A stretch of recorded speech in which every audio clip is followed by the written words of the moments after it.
It once happened when Duryodhan asked Krishna, "Why do I keep doing wrong?" On the eve of the giant storm of battle, the Kaurava camp was wrapped in a heavy, suffocating silence. Low flames from the torches flickered, casting sharp, long shadows against the silk walls of the royal tent. Outside, the wind sighed through the dry grass, carrying the scent of dust and the cold smell of iron. Inside, the only sound was the strained, uneven breathing of a man whose spirit had been a battlefield long before the first arrow was drawn. Duryodhana sat in the darkness, his crown thrown aside on the rug beside him. The hands that had gripped his mace with such confidence for years were now trembling. Across from him, dressed in the simple robes of a charioteer, sat Krishna. Krishna remained silent. He offered no judgment. He sat with the unmoving grace of a mountain mirrored in a dark, quiet lake. His presence was a silent invitation, a mirror reflecting the ruins of a prince's heart. At last Duryodhana looked up. His eyes were bloodshot, burning with a fever no physician could soothe.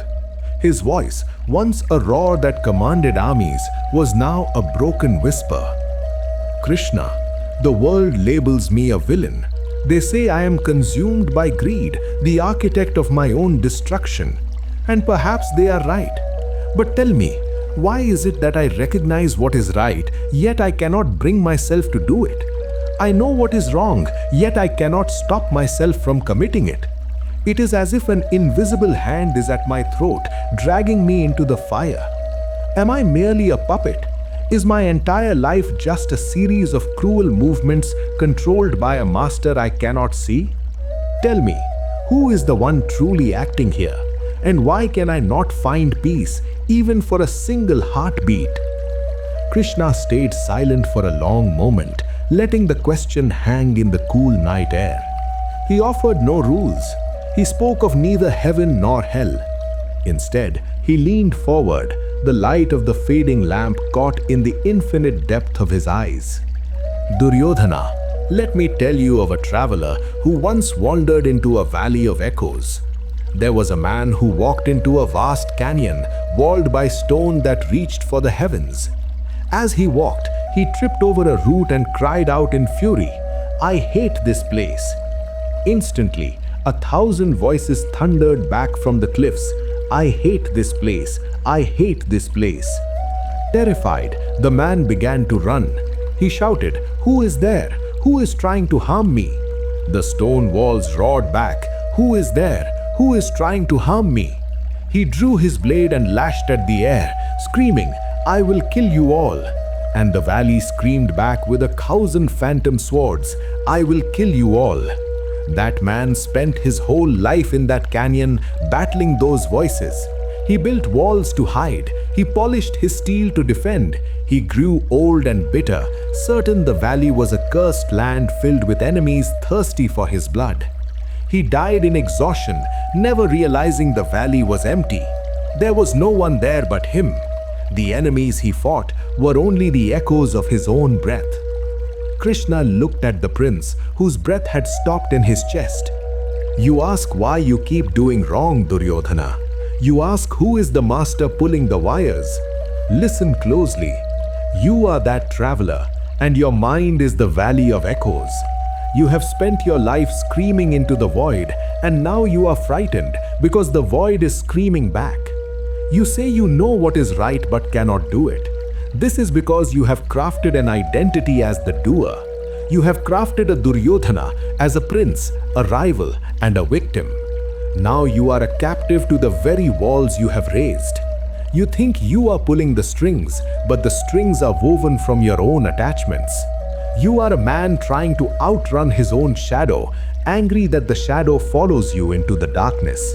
Krishna stood up slowly and walked to the tent's entrance, gazing at the stars hanging like cold diamonds over the plains of Kurukshetra.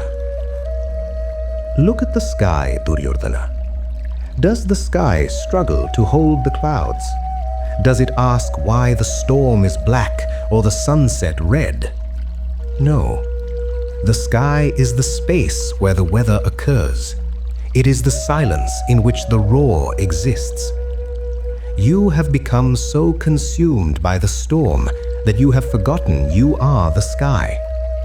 You ask why you keep doing wrong. The truth is that there is no you doing it. There is only a mechanical habit, a cycle of action and reaction you have mistaken for your own soul. You are like a man who has leaped into a racing river and now screams at the water for carrying him downstream. The water is just water. Gravity is just gravity. Your suffering is born from the belief that you are the one fighting the current. Duryodhana stared at the discarded crown. Then, if I am not the doer, if I am only the echo, what becomes of my choice?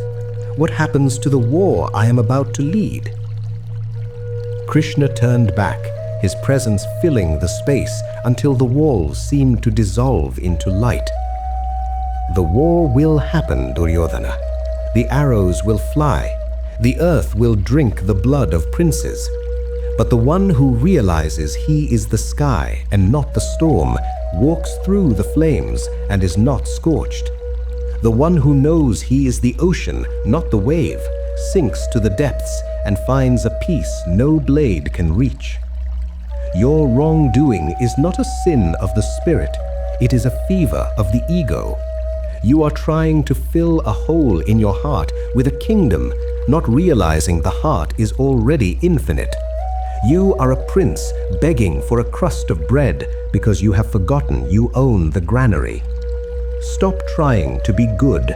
Stop trying to fix the echoes. Instead, stop shouting. End the struggle. For one heartbeat, let the name Duryodhana fall into the dust. Let the crown, the pride, and even the guilt vanish. In that gap, where there is no prince and no beggar, no right and no wrong, who is there? The prince closed his eyes. For the first time, the noise of his mind began to pull away. The ghosts of his cousins, the hunger for power, the memory of insults, they did not vanish, but they grew distant, like the sound of a drum from a far-off mountain. He felt the weight of his body, the chill of the air, and beneath it all, a vast, unmoving presence. Krishna, he whispered, is it this simple, to just be? It is the most difficult thing in the world, because the mind loves the conflict. The ego thrives on the fight. To simply be is the death of the traveler in the valley, and the traveler is very, very afraid to die. But I tell you, only when the traveler dies does the prince truly wake up. The war you fear is a dream. The person you imagine yourself to be is a mask. Beneath the mask, there is only me, and I am the peace you have been seeking in the blood of your brothers. Duryodhana remained in the silence of his tent. The lamps had failed, but the dark was no longer cold. It was full. It was whole. And you, how long will you stay in the valley of echoes? How long will you fight the shadows of your own breath, wondering why the world is so harsh? You are not the one who is struggling. You are the space where the struggle appears. You are not the person you imagine yourself to be. Let the I that suffers fall away. Let the doer vanish into the doing. The ocean does not need to try to be deep. The sky does not need to try to be vast. Simply rest in the awareness that requires no effort.